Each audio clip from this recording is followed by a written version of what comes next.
I know I've brought up calorie density a lot over the past year. And the reason why I bring it up is because I really believe that it's one of the main contributors to my weight loss success so far. And you don't have to just take my word for it either. Almost every book that I have read in the past year and a half proclaims the benefits of eating a diet with low calorie dense foods. And so, what is calorie density? It's the number of calories in a given food relative to its volume or its weight. And, I guess then you have to be like, why does that matter? And so, the biggest reason is because eating too many calories is the main factor in weight gain. Our bodies use volume as an indicator of satiation and not calorie count. Studies have shown that we strive to have between 3 and 5 pounds of food consumed on an average day. And we didn't have access to a lot of the foods that are really high calorie dense foods throughout human history. And so we live in this land of abundance, like I talked about yesterday. This chart here shows the different types of foods and their caloric density per pound. And as you can see, the lowest calorie item on this chart is water, of course, at 0 calories, but also at 0 calories is fiber.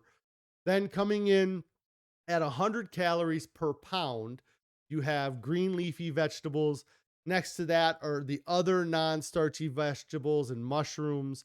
Then we have fruit, which is about 300 calories per pound. Be it starchy vegetables like grains, whole grain bread, beans, potatoes, and flax are about 400 calories per pound. And as you continue on, we get into some of the higher calorie vegetables like avocados. And then we get into the really high calorie foods like meats that have about 1,200 calories per pound, bread, cheese, and milk or 1,700, soft drinks or 1,800 calories per pound, and then fried food, which is probably a huge part of my old diet, is 2,500 calories a pound. Milk chocolate, we all love our candy bars. Those are 3,000 calories per pound. And then the most calorically dense foods that we have in our diet today is oil, butter, and fat. And they come in at a whopping 4,000 calories per pound. So there can be up to a 40 times difference between the lowest calorie foods that we could eat per pound and the highest calorie. You're not going to really sit down and eat a pound of leafy vegetables, but and you're not really going to sit down and drink a pound of oil either. But there's a 40 times difference between those two different types of foods. And so, how can we use this information to help? The daily suggested caloric intake for an adult to maintain their weight for a woman is 2,000 calories, and for a man, it's 2,400 calories. If we take that information and we combine it with what we know about how people need to eat between 3 to 5 pounds to be satisfied, then as a woman, your average should be between 400 and 650 calories per pound. And as a man, you want that average of food you consume to be between 480 to 800 calories per pound. So, kind of if you simplify that out and average everything together, if you shoot for about 600 calories per pound, that's really the best spot to shoot for. With that in mind, this chart here now shows the foods that we should eat and then the ones we should avoid based off of our caloric density. And on the top half here, we have our green light foods, which are your vegetables, your fruits, your grains, your beans, and your legumes. These are all foods that you should be able to eat in any amount without any feeling of remorse or regret. On the bottom half of this chart, that's where they have the red light foods. Those are foods that you should avoid or at least try to limit them. And those are things like avocado, ice cream, white bread, bagels, wraps, cheese, dry cereal, sugar, chocolate, nuts, seeds, and oils. This kind of chart here, like I said, is a nice chart to kind of show you what foods to eat and what foods to avoid based on kind of that caloric measurement of caloric density. Another way that we can look at the caloric density of food is looking at how much space these foods take up in your stomach. And in this diagram, you can see that. You can see how it would be really tough to eat a satiating amount of some of these foods and keep the calories low. You'd have to eat a lot of oil or a lot of cheese to fill up the stomach, but then your calories are going to be through the roof. And then on the flip side of that, too, it also shows how difficult it would be to eat enough calories if you just ate fruits and vegetables. So you have to kind of work it out because we don't eat just one type of food. If you took my old diet that consisted mostly of meat and cheese and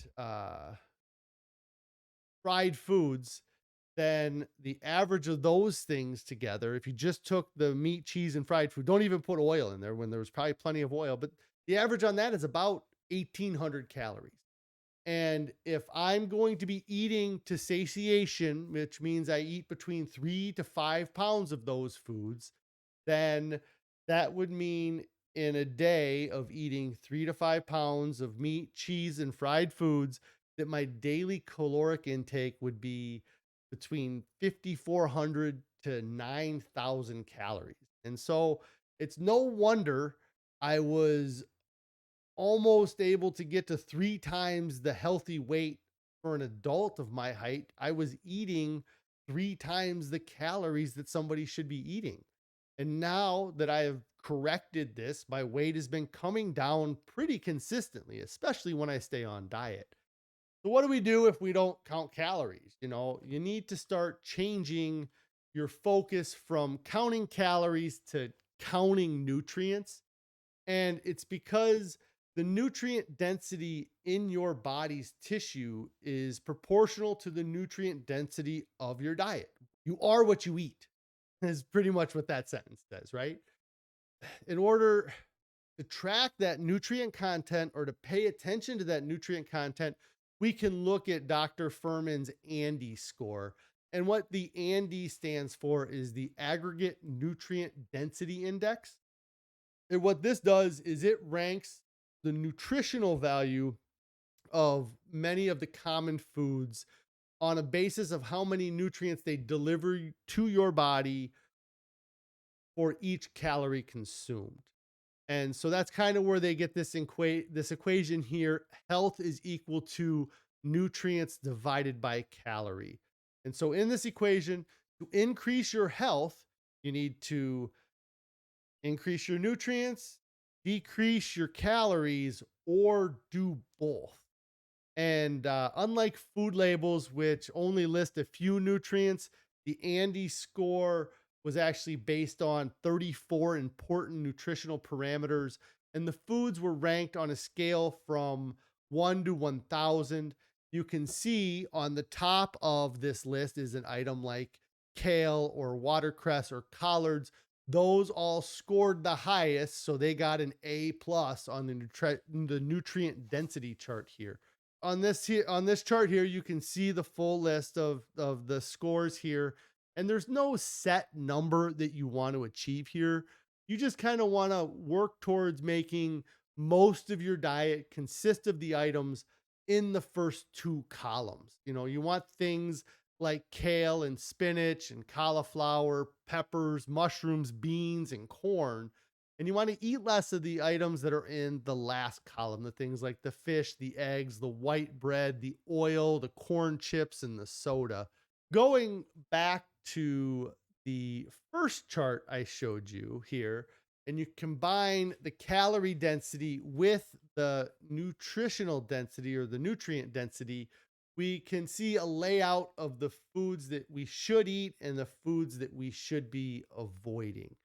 And you don't want to get stuck just eating from the foods on the far left of this chart because you'll never be able to get a satisfying amount. You want to kind of be anywhere in that green area there with the foods that you're eating. And you want to eat a variety of foods that you can be certain that you're getting an adequate amount of all the nutrients that you need to have in a day.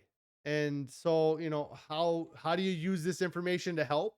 Well, first, you need to work towards getting your diet closer to 600 calories per pound. And especially if you're trying to lose weight, then you need to be at that 600 calories per pound.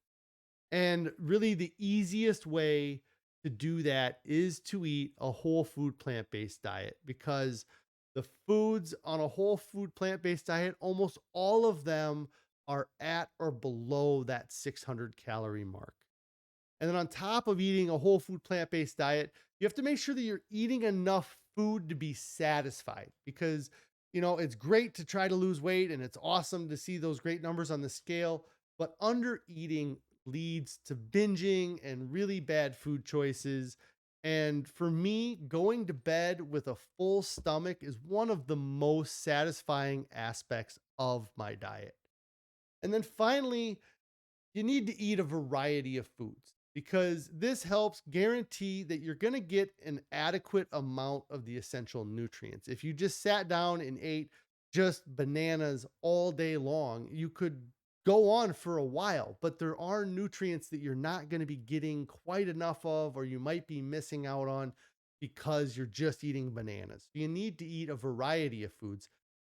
Eating a variety of food helps keep you from having that diet fatigue or getting bored from your diet. Many times in the past, I did diets where I got into a routine and I ate three or four different things, and that's all I ate. And it works out great until you get into a position where you have to eat something that isn't one of those four things. And then you get out of that routine and it screws things up. And once you try something that's super sweet or super out of what you're used to eating, your body will keep trying to crave those things. Paying attention to the caloric density of my foods has been one of the biggest changes that I made with this diet over any other diet before. All my other diets were completely focused on the calorie count and not the volume at all. And it plays into that myth of moderate consumption. For a little while, you can consume less. It's absolutely possible to do it for a while, but over time, it catches up with you and you end up binging or you end up crashing, and you don't want to do those things if you want to succeed on your diet. If you do enjoy my video, make sure that you hit the like button. Also, subscribe to the channel and click the bell icon so you'll get alerted when I go live. If you'd like to participate in on the discussion, you can join me on my live streams, which is generally at 4 p.m. weekdays. Or if you want to get in touch with me outside of the live stream, you can click on the link down below for our Discord channel. That is a great place for you guys to introduce yourselves and let us know how you're doing with your weight loss goals.